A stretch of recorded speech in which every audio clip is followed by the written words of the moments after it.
Welcome to the show. It's Tuesday. We're going to talk NASCAR with Rod Mullins, who is going to be in Bristol this weekend for the dirt track race. And in fact, Rod, maybe we'll start there. You were at the Bristol Motor Speedway this past weekend for another dirt track race, just kind of getting your feet wet, your feet dirty, maybe is a better way to put it. Yeah. Tell us what you were there for and how things went this past weekend. Well, they had the first ever Bristol Motor Speedway Dirt Nationals, and what they did was they brought in two groups of sanctioning bodies is what they pulled together, and they brought drivers from all around, even locally, and then also from around places. Even Rockbridge, Baths, Virginia. I think I made note of that in the report. Also, we had Buena Vista also recognized in there as well. And I had to get that right because I know how the people are there in Buena Vista. So you don't say Buena Vista. No. You don't. You do not say that. So I learned a long time ago. It's Buena Vista. So yes. So as we go on and talk a little bit about it, it was more so I guess, a test of the surface. I think these guys were racing. It wasn't for some of us. It might be a big check, $5,000, $325 to start the race and to be able to participate. And if you made it through and so forth, yeah, you probably got some kind of prize money out of it. But the big winner got $5,000. And we had a Canadian, native Canadian, and Ricky Weiss. He won that one race. And then we had the other driver that won the race there. And, I think what was amazing about the whole thing was it just told me how well the track held up. I hope that it's in this good a shape by the time we get to Bristol this coming Friday, Saturday, and Sunday for the racing action that's going to be there. But this Dirt Nationals, thing, it was a showcase sort of thing of some of these drivers that are really wanting to make a name, maybe on the bigger circuit, so to speak, when they could get out there and maybe race in some of the other areas. But some of these guys even race with Raceway down in Wythe County. They have raced in just other places, 411 Speedway down at Volunteer, which is south of Bristol on 81. If you go down that direction, it's toward Bulls Gap, Tennessee. They've raced there before, and a lot of these drivers have experience, but this was their first experience on the high banks of Bristol with all the dirt. And, they loved it. I think there was not a soul that was disappointed with anything out of the racing and the way that the surface had been taken care of. But now we get the big boys in there that don't run on dirt every week and run on dirt, and we're going to find out, does it meet their specifications this time around? And I don't know. I really don't know how it's going to be at this point. I know that they raced Richmond this past weekend. We saw Kyle Larson win that race. Kyle Larson's always good on dirt. But last year, we thought somebody was going to end up winning the race. Tyler Reddick was going to end up winning the race. He gets knocked out of it at the end of it, and Kyle Busch goes across for the finish right there at the spring race. So it's hard telling, what kind of surface we're going to have. It was a little too dry last year. They wet it down. Then they got it a little bit too wet. It's all been one of these things of experimentation, try to feel your way through this. And they finally got a good surface working toward the end of that race. And I'm hoping they'll be able to do the same thing this coming weekend. So we're getting ahead of ourselves a little bit. The NASCAR Right. series was in Richmond this past weekend. So the beginning of the Virginia swing here in the spring. And, it didn't come down to overtime. I had a couple of friends with me. We had been watching the women's basketball national championship game. When that ended, we turned on the end of the NASCAR race, last 30, 40 laps of NASCAR race, and had to explain that, most of these races this year have been going to overtime. So don't get too excited if a guy's in the lead right now. Right. You just don't know what's going to happen. But as it turns out, there was a late restart. Kyle Larson got the good run out of the late restart. And once again, Hendrick looking good. Yeah, Hendrick's looking good, and they looked even better after last Wednesday when they had the hearing and the motorsports group got together and said, let's repeal the fines and let's repeal the points, anything about that, but let's turn around and we'll go ahead and we'll find the crew chiefs out of it. The motorsports group that does this sanctioning body sort of thing when it comes to the rules and regulations of NASCAR did not feel that there was any kind of major infraction out of this whole thing, not the way that NASCAR saw it. And then they turned around and they fined the crew chiefs. I think they're still going to end up with a 4 race suspension, so they'll be suspended this coming weekend as well. But there's a lot of people that started this whole thing of conspiracy theories with NASCAR and stuff, and they said, oh, that was just the big catalyst to put them back into the winner's circle this past weekend and so forth. And then somebody brought it up last night, and I don't know if it was one of these things of clickbait. And that's one thing I really want to talk to some fans that's listening out there. There's a couple of websites that's online right now that are nothing more than a bunch of clickbait sort of things for people to go, and they see a rumor on there about somebody's temper flaring or somebody going and saying they met so and so in the garage area, and they make it sound like it was a big ado, that they had a big knockdown drag out fight. These guys are posting these articles. I don't even know if they've even been to the track. I've not seen them in the media center for that much. They may be, as far as I know, sitting somewhere in an office. I won't mention where it could be yet, but they're putting together these things from old reports and other stories that are out there, and they're trying to entice people in to visit their website. Guys, I'm just going to tell you right off, we're not going to try to steer you wrong here whatsoever in what we're trying to tell you, but be careful of it, because there were a lot of things that happened this past weekend that a lot of the media hasn't really talked about. And that one thing was the Hendrick deal. Some people talked about that and the conspiracy theory, and they thought, well, I guess NASCAR, Hendrick has NASCAR in their back pocket. And I know I talked to one gentleman yesterday at length about it. He says, he's never been a fan of Hendrick Motorsports, and all the wins and the championships and so forth, because he's always said that there's been some kind of cheating going on. But I think you and I have said this before, Chris, everybody has cheated at one point or another in the sport, and some of them have got by with it. Some of them have not. Now, whatever the case may have been with these louvers on the hood and so forth, that motorsports group that got together to rescind these penalties, they definitely didn't find that there was a big deal about it, except to go ahead and knock the crew chiefs out of 4 races. But Kyle Larson took advantage of it. That late restart, 30 years old, he outdueled his Hendrick Motorsports teammate, which I was telling you, the more that this guy gets some experience, the more he's going to start showing out. And what he did was finish second in a race that, hey, this is only like his 3rd race, I guess, overall since he's been in it. They had another guy sub for him down at Circuit of the Americas, but I think it's his 3rd race altogether.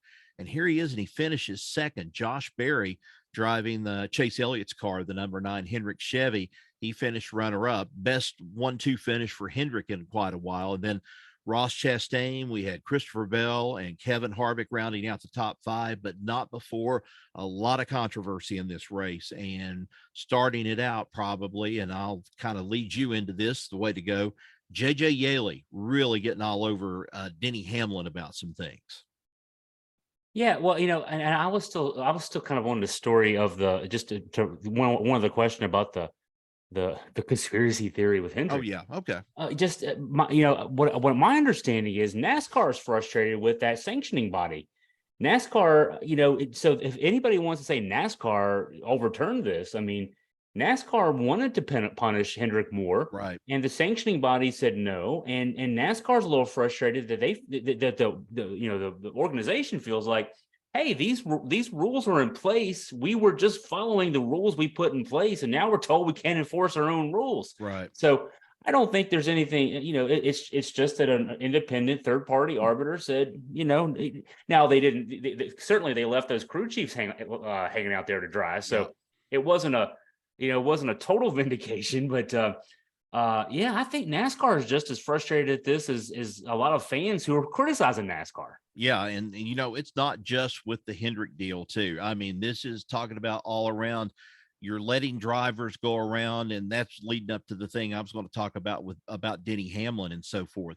There's all this talk out there of let her go, boys. Go out there and race and do all this stuff. And then, you have Ross Chastain at Martinsville. Well, what did they do? They end up taking away the move that made him a Well, put him in the playoffs is what it did. And, I really didn't see anything wrong with that move. I mean, yeah, it's a video game move, and some people might have thought, well, it's a little bit unsafe, but daggone, he was the one that had the smarts to use that and pull that play off and pull it off to where that he could go and get into the playoffs. And you've got all these people saying there's so many of these conspiracy theories going on inside the sport. And right now, I'm not around it all that much week in and week out like some of the other people that cover the media and so forth for NASCAR.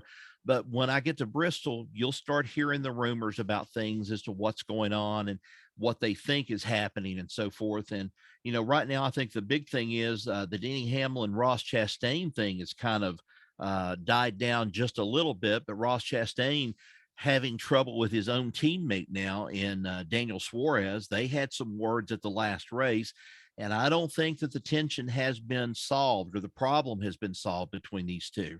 And then you had Denny Hamlin, who pretty much took JJ Yeley out on forced the caution and everything, and Yeley got knocked out of the race. And he was pretty strong in what he said about Denny Hamlin. He was just talking about it's awful hypocritical that he gets out there and he talks about these things of drivers not respecting other people, and then what does he do? Goes right ahead and he rams him and knocks him out of the race and all. And I think they're going to have to come to some kind of, I don't know. This may be a little bit too grandiose almost in a way, but they're going to have some kind of summit. They're going to have to do something where they're going to have to come to some kind of conclusion as to how they're going to race. Because if we get to Chicago and this is all out racing in Chicago and we see people being slammed to the retaining walls and so forth, well, it's going to be a great show for the fans up in Chicago. But are the drivers going to be happy? No, the drivers are not going to be happy out of this, because it kind of makes them look, how can I say, foolish, maybe on the national stage, if they can't go and get their car or keep their car in a race per se. It's all going to be very interesting what's going to happen here. And I'm like you, in some ways there's this hovering of a conspiracy theory, but I don't know yet. I don't know. I can't really put my finger on it just yet, if that's what we're dealing with right here. Hey, I'm of a different mind in one thing. Okay. I am one who's long advocated for we need more guys angry at each other. Let's just say it that way. I think it's good, and because that means they're racing hard. And also, I think NASCAR kind of taken a little bit of that fun out of the sport. I mean, yeah, you err on the side of safety, but guys competing for spots, you talked about the cheating earlier. I don't know if pushing yourself to the line is what a lot of teams do. If you're not doing that, you're probably not, your crew, your team, your garage is not doing what it needs to do. You got to push as much as you can push right to the letter of the law. And the problem then is, okay, what if I dip a toe over? What if I dip two toes over? I mean, and then as far as the guys on the track, you gotta, it's not croquet. They got to go out there. This isn't tennis at the country club. They got to go out there and work hard. Well, this is, and I kind of compare it to another thing too. What a kleptomaniac is. Okay. One person walks in a store. Okay.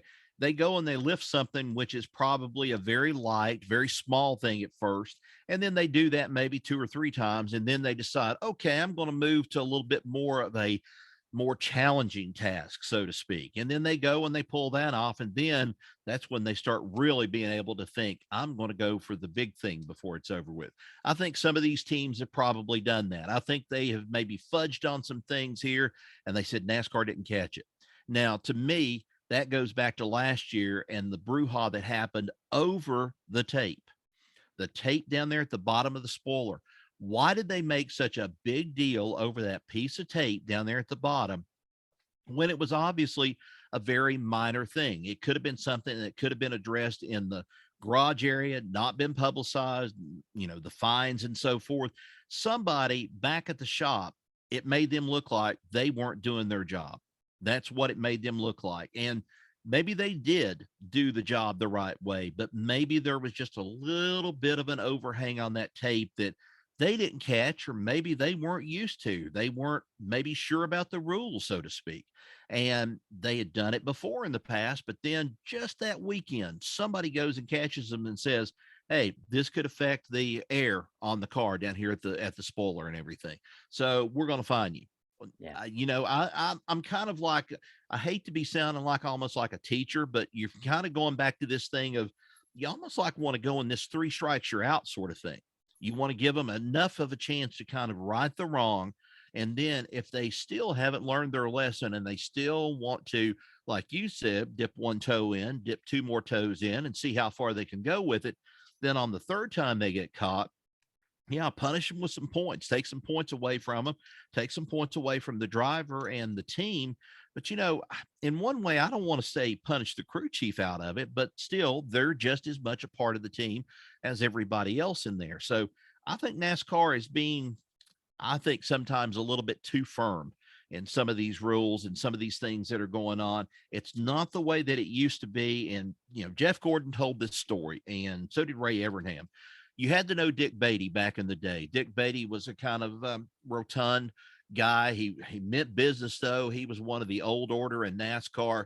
They came through there and they'd do a little test with a template and they'd put it up against there while a car was in the garage. And he'd look at him and say, "All right, go get your file, go file that off here and stuff." And he says, "Then we'll run it back through inspection and see if it's okay. If it doesn't work this time around, we'll shave a little bit more off of it is what we'll do."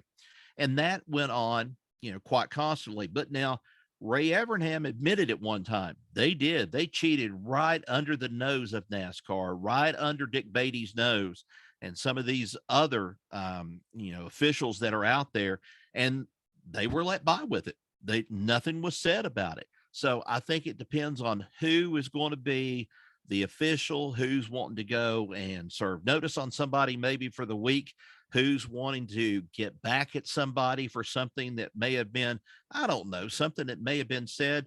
Look at this whole thing that's blown up now over the Iowa and the Iowa game, and of course I'm trying to think of LSU, the LSU. LSU team, Yeah. over this whole thing of the face. Uh-huh. That has just blown me away. And that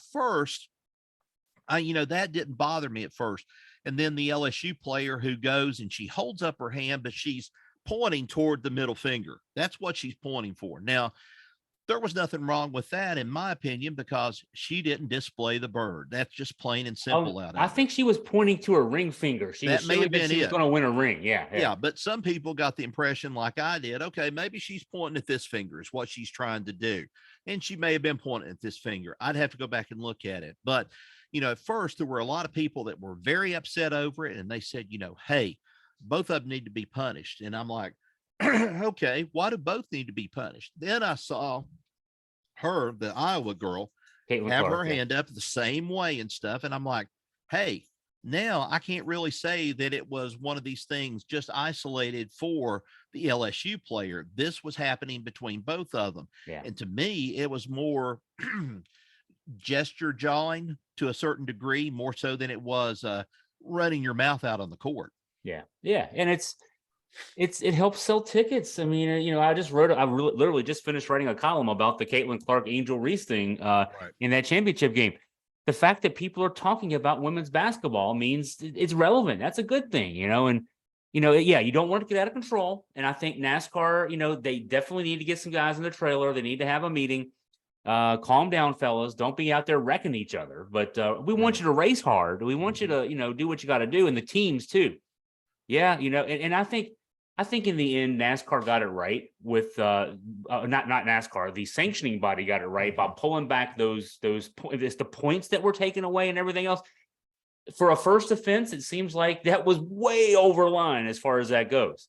But they got to get it in line. You can't let people get away with cheating. So, right. The sanctioning body leaving the crew chief suspensions in there is enough to say, look, okay, we're doing something about it, but we're not going all out, but we can go all out if we have to.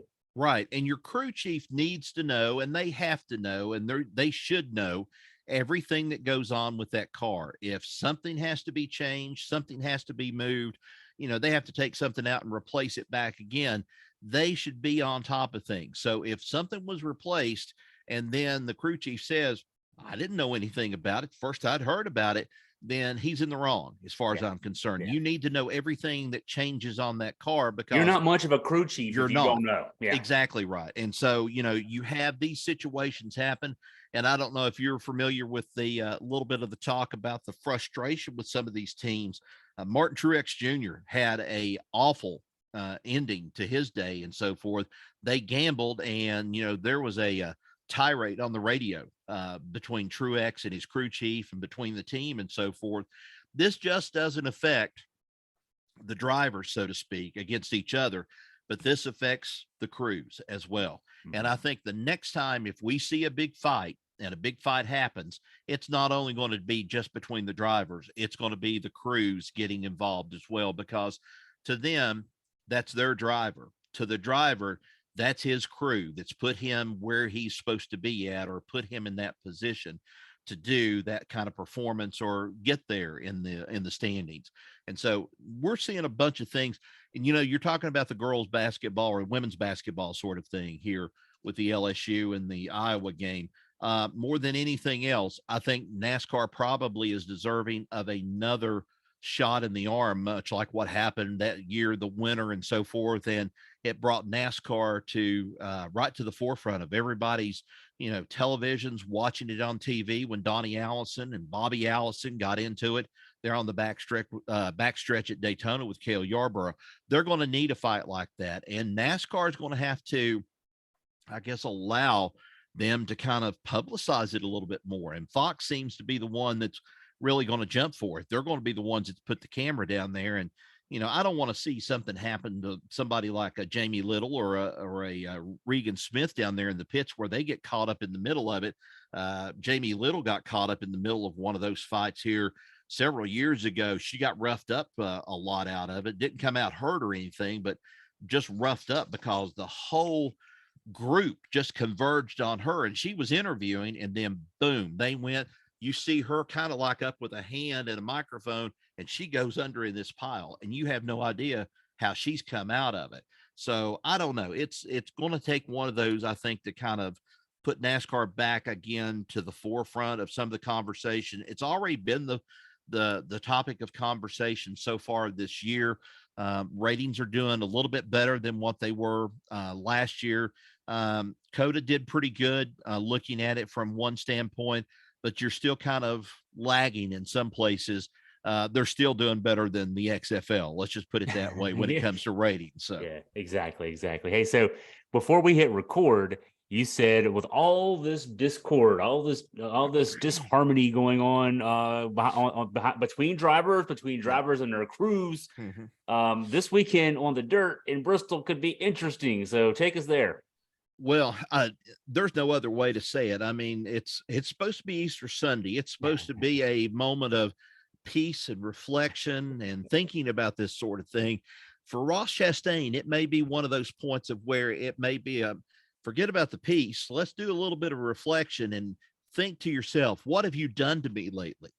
All these people that have jumped on him about particular things, maybe he's going to be the one that's going to go and try to shake the field up a little bit. I think Christopher Bell made a comment. He said, Ross Chastain ran there and he, ran pretty good there for a while. But, he said, I didn't think he was going to go 3 wide at Richmond. And he ended up going 3 wide. So I have to look at it. Ross Chastain takes some chances. They're crazy sometimes, but, you've got to be crazy to get in a race car and drive 120 miles an hour on a dirt track inside a fishbowl. And that's all you're doing. It's just going around and around and around. You got to be a little crazy with this, and you got to have some fun with it too. But some of these guys get too daggone serious about the whole thing. And it's like, well, it's against me personally. And I have to say this and be honest about it. I think sooner or later, there's going to be somebody that's going to call Denny Hamlin, not into the holler for NASCAR, but it's going to be called down there in the pits by somebody. They're going to let loose on him because he said too much already this year. His podcast is already one of the faves on Dirty Mo Radio with Dale Earnhardt Jr. He's got one of those podcasts now. He says pretty much what he wants. He's tweeting pretty much what he wants. NASCAR hasn't called him down for it or anything yet. but somebody is going to serve notice to it that they've just about had enough of him, and we're going to see how far that goes. And I think you can't rule out in this race coming up this weekend. I think Hendrick's going to be strong with Kyle Larson, especially fresh off this win at Richmond. And hey, this is going to be the second race they're going to have this new short track package that they're going to be able to put on the track at the short tracks, because it's only Richmond, Bristol, and then Martinsville that they're going to be using this type of setup for more downforce. Now, how does that play in with the dirt? We'll just have to wait and see, because the dirt, depending on how well it's fixed back up and how well they get it to a point of where it's not slick, but they can still get it at that dry point of where it's mashed down in there and you can see the shininess there under the lights. That's going to make a world of difference, because you're going to see if these cars in that downforce is really going to hold them in where they need to go. It's going to be an interesting race. I can't say it any other way. We'll just have to wait and see. We may have 4 or 5 rounds of a knockout fight in the pits afterwards. We may actually just go home and all sing Kumbaya and put our arms around each other and say, what a nice Easter race. I don't know what's going to happen. Bristol's going to be that unpredictable. You're going to be there, so you'll be able to tell us one way or the other. Was it Kumbaya or were they wrestling afterwards? Yeah, Kumbaya, or I'm going to kick your, and I won't go any further than that. That's one way or another. They'll be singing one of those songs. They'll be singing something. Yeah, they'll be singing something. So, well, for our listeners out there, Rod will be there for the weekend at Bristol, so he'll have the on the track reports. Look for those on Augusta Free Press on Facebook, and then of course next week on also on the Augusta Free Press website, and then of course we'll get together and talk about it all when we come back on Monday or Tuesday. So. Well, Rod, be safe traveling down to Bristol. Be safe getting out of Bristol, because if it's not Kumbaya, you might have to fight your way out of there. Yeah, maybe. I don't want to witness a near fight between a fan and maybe a Kyle Busch like what happened here a couple of years ago. And I'm leaving the track and I'm seeing the aftermath of it in the rear view mirrors. I'm like, what's going on back there and stuff? And Kyle Busch jumps off the golf cart and he's ready to go and lay into a fan. And so it was that frustrating of a night for him that night, I think. So having to deal with that. So I hope nothing, excuse me, I hope nothing like that really happens, but still you just got to be expect the unexpected, per se, is what the way we can put it. So, well, if it does, get your phone out and film it. You'll get lots of views. Hey, I may even open up a TikTok account. If I do that, hey, I could who knows do well on it. Who knows where you'll go, right? Yeah, I think it'd be fun even. And I'm being mean when I say this, but I think it'd be fun to see maybe some of the drivers' wives get into it or something. We could have a NASCAR wives of Charlotte or something like that, where we could put together that'd be another great show for NASCAR to be able to promote out there. Yeah. As soon as you said the words, I'm thinking, why don't we have that already on like ETV or something like that, right? Yeah, we're seeing this. We're seeing this stuff with the housewives of Beverly Hills or whatever it may be, and I'm like, hey, that's not a bad idea. The Real Wives of NASCAR. Oh my gosh! I'd like to see Delana Harvick maybe go a couple of rounds with Kyle Busch's wife or somebody that's been very outspoken in the past. And hey, if Kurt Busch has gotten a hold of a girlfriend before, like he did, that was supposedly this military person, and shoved his head into a camper, and he may have had concussion problems at the beginning before this race happened, because supposedly he said she kind of brutalized him, beat him up and everything. So that would be an interesting show.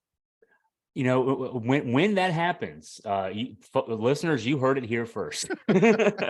Yeah, somebody's going to get an idea, and then I'm going to be the one that's not going to get the money out of it for coming up with the suggestion. So I think you need to copyright it real fast. That's what we need to. Yeah. Yeah. There you go. Well, Rod, thanks for your time. Great talking with you as always. Appreciate it, Chris. Thanks.